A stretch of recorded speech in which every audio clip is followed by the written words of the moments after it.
చాలు క్లీన్ చేయి. బలుపు చూపించి చెలామణి అయితే కారు మీద ఐస్ క్రీమే కాదు పెట్రోల్ పోసి తగలబెట్టగలను.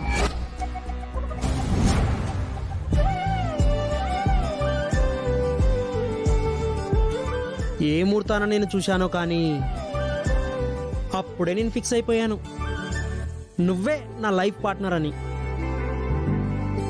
ఆ దేవుడు అడ్డొచ్చినా సరే నిన్ను మాత్రం వదిలే ప్రసక్తే లేదు. ఎటు అందరం కలిసి 2 రోజులు క్యాంపుకి వెళ్తున్నాం.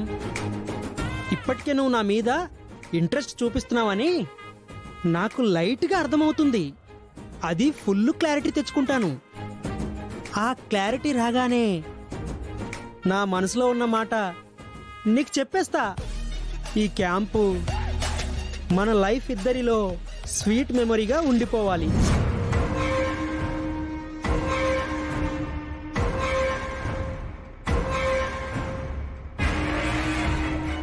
అక్క, ఏంటి అలా ఉన్నావు? ఆ పల్లవి మళ్ళీ నన్ను నడి రోడ్డు మీద అవమానించిందిరా. అక్క, అసలు ఎందుకు ప్రతిసారి ఆ పల్లవికి నీకు గొడవ జరుగుతూ ఉంటుంది? అది కావాలని మాతో గొడవ పెట్టుకుంటుందిరా. ఎంత అవమానం చేసిందో తెలుసా? అసలు ఎందుకు గొడవ అయింది?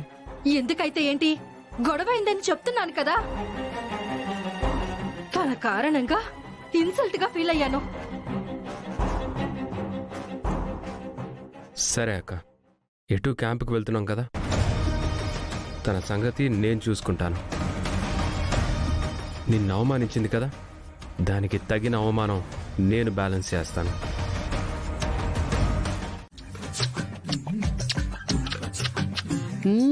రే చంటి,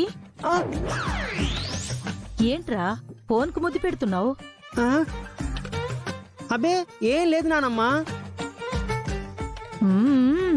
నేను ముసల్దాన్నే కాని తింగరదాన్ని కాదురా. ఫోన్కి ముద్దు పెడుతున్నావంటే ఏంటి చెప్పరా? ఎవరా అమ్మాయి? నువ్వు ప్రేమించిన అమ్మాయి కదా? రే ఫోటో ఉంటే ఒకసారి చూపించరా, చూపించరా. ఏం లేదు నానమ్మా. రే చంటి, క్యాంపుకి బ్యాగ్ అది రెడీ చేసుకున్నావా? చేసుకున్నా. ఏంటి బామ్మ, ఏమైంది వీడికి?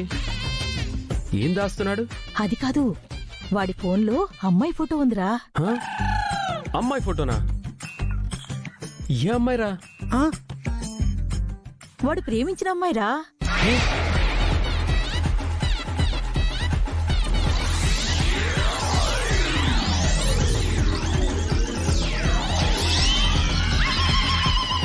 అరే, అయినా నువ్వు లవ్ చేయడం ఏంట్రా?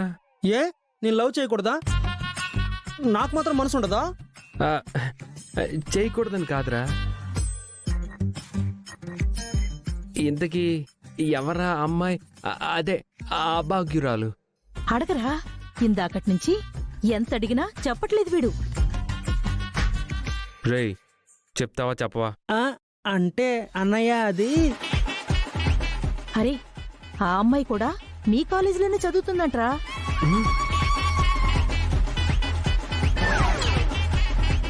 మా కాలేజీలోనా? ఎవర్రా అమ్మాయి? రేయ్ చెప్పరా. చెప్పనా? హా, తనెవరో చెప్పనా?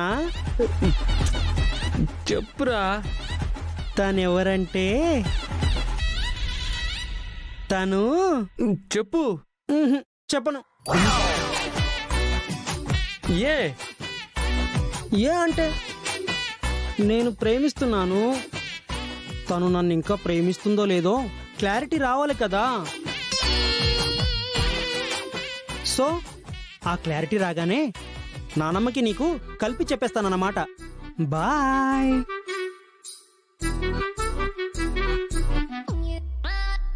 చరణ్, ఎప్పుడు అడిగినా ఇదే వరుసరా. నాకింకా క్లారిటీ రాలేదు, క్లారిటీ వచ్చాక చెప్తా అంటాడు. కాబట్టి మీరందరూ క్యాంపుకు వెళ్తారు కదా, సో ఆ అమ్మాయి కూడా క్యాంప్కి వస్తుంది. ఆ అమ్మాయి ఎవరో కనుక్కుని నిజమేంటో బయట పెట్టరా. తనెవరో నాకొచ్చి చెప్పరా. బామ్మా, నువ్వేం కంగారు పడకు.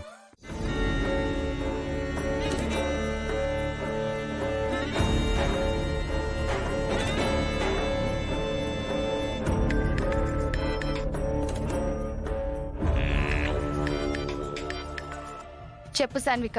అక్షత, ఆ పల్లవి నన్ను రోడ్డు మీద చాలా ఘోరంగా అవమానించింది. దాన్ని అక్కడికక్కడే చంపేయాలనుంది, కానీ ఏం చేయలేని పరిస్థితి.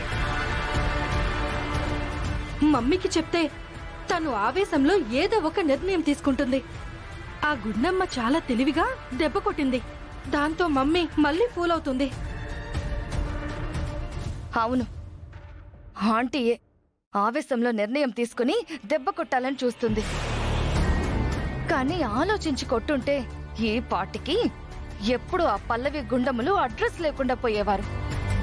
అందుకే నేను నీ హెల్ప్ అడుగుతున్నాను. నువ్వేం చేస్తావో నాకు తెలీదు. ఆ పల్లవిని మామూలు దెబ్బ కొట్టకూడదు. Don't worry Sanvika.